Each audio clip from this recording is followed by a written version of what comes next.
Pernah nggak sih kita itu mikir, saat kita menganggap edukasi seksual itu tabu dan milih buat diam, di luar sana, para predator anak justru lagi tersenyum lebar. Kenapa?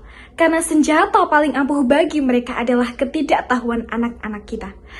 Assalamualaikum warahmatullahi wabarakatuh. Hello everyone, saya Afrika Desiana Tunggal Dewi dengan NIM 254164116, mahasiswa manajemen semester 2 kelas E, Universitas Muhammadiyah Ponorogo.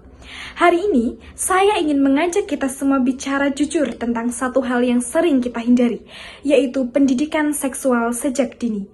Kenapa tabu ini harus segera kita pecahkan demi keselamatan anak-anak kita? Mari kita bahas. Mari kita jujur pada diri kita sendiri. Selama ini, masyarakat kita masih sering menganggap seksualitas itu sebagai hal yang tabu, kotor, dan tidak layak dibicarakan dengan anak-anak. Ada ketakutan kolektif bahwa memberikan pendidikan seksual sama dengan mengajari anak-anak tentang seks atau mendorong mereka untuk mencoba. Namun, hari ini saya ingin menegaskan dengan lantang, ketakutan itu adalah kekeliruan besar dan harga yang harus dibayar. Ketabuan ini adalah keselamatan anak-anak kita. Ketika tabu menjadi senjata predator, saat kita memilih untuk diam dan menutup mata, para predator anak justru sedang tersenyum. Mengapa? Karena ketidaktahuan anak-anak adalah senjata terbaik bagi mereka. Mari kita lihat fakta pahit di dunia nyata. Beberapa tahun yang lalu, dunia pendidikan kita diguncang oleh kasus kekerasan seksual massal di sebuah sekolah berasrama di Bandung, di mana belasan santriwati menjadi korban seorang guru selama bertahun-tahun hingga beberapa di antaranya melahirkan. Mengapa kasus ini bisa berjalan bertahun-tahun tanpa terendus? Salah satu alasan utamanya adalah korban tidak paham bahwa apa yang mereka alami adalah sebuah kejahatan. Mereka tidak dibekali pengetahuan untuk membedakan mana sentuhan kasih sayang seorang guru dan mana tindakan pelecehan yang melanggar batas. Ketika mereka merasa ada yang salah, mereka takut melapor karena lingkungan sekitar yang menganggap topik ini tabu untuk dibicarakan. Kasus lain yang tak kalah ngeri adalah maraknya grooming online di media sosial. Anak-anak di bawah umur dimanipulasi oleh orang asing untuk mengirimkan foto tanpa busana. Mengapa mereka menurut? Karena mereka tidak pernah diajarkan tentang otoritas tubuh mereka sendiri. Pendidikan seksual sejak dini bukan tentang mengajarkan aktivitas seksual. Pendidikan seksual adalah tentang proteksi diri.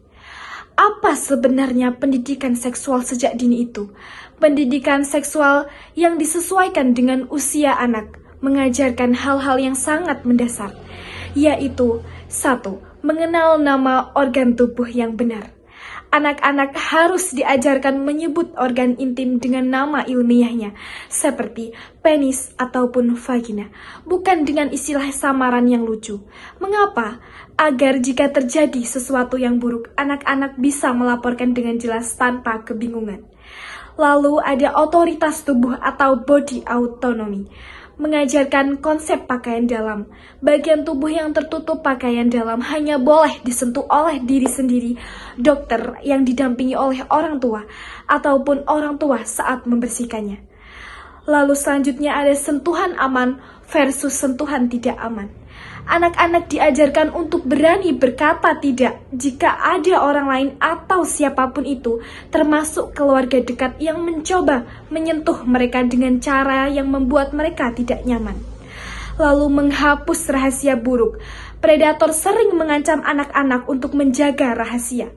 Pendidikan seksual mengajarkan anak bahwa tidak boleh ada rahasia yang membuat mereka takut atau sedih. Memecahkan tabu demi masa depan. Anak-anak zaman sekarang tumbuh di era digital. Jika mereka tidak mendapatkan informasi yang benar dan sehat dari kita atau orang tua dan juga pendidik, mereka akan mencarinya sendiri di internet. Dan kita tahu, algoritma internet itu tidak akan menyaring mana edukasi dan mana pornografi. Apakah kita akan tetap bertahan dengan ego tabu kita, sementara anak-anak kita di luar sana bertaruh nyawa dan masa depan melawan ancaman pelecehan?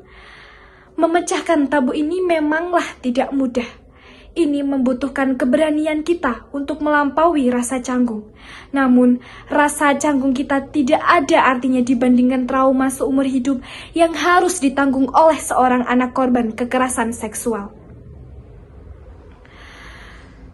Oleh karena itu, mari kita ubah pola pikir kita.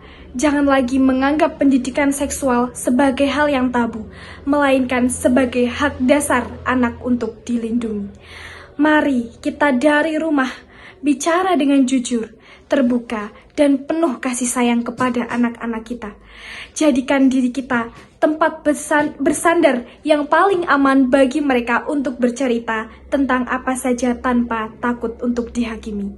Mari kita pecahkan tabu ini bersama demi memutus rantai kekerasan dan demi masa depan anak-anak Indonesia yang lebih aman, sehat, dan bermartabat.